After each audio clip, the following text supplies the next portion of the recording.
ঠাকুর শ্রী শ্রীরামকৃষ্ণ বলেছেন, ঈশ্বরের সৃষ্টিতে নানা রকম জীব জন্তু গাছপালা আছে। জানোয়ারের মধ্যে ভালো আছে, আবার মন্দও আছে। বাঘের মতন হিংস্র জন্তু আছে।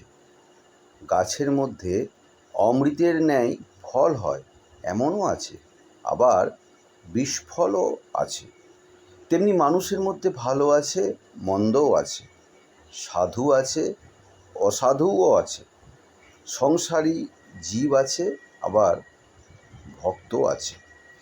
জীব চার প্রকার: বদ্ধ জীব, মুমুক্ষু জীব, মুক্ত জীব ও নিত্য জীব। বদ্ধ জীব হচ্ছে বিষয়ে আসক্ত থাকে আর ভগবানকে ভুলে থাকে, ভুলেও ভগবানের চিন্তা করে না।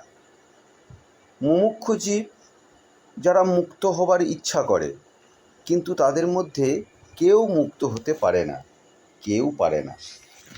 মুক্ত জীব যারা সংসারে কামিনী কাঞ্চনে আবদ্ধ নয়, যেমন সাধু মহাত্মারা, যাদের মনে বিষয় বুদ্ধি নাই, আর যারা সর্বদা হরি পাদপদ্ম চিন্তা করে। নিত্য জীব যেমন নারদাদি, এরা সংসারে থাকে জীবের মঙ্গলের জন্য, জীবদিগকে শিক্ষা দিবার জন্য। জয় ঠাকুর, জয় মা, জয় স্বামীজি।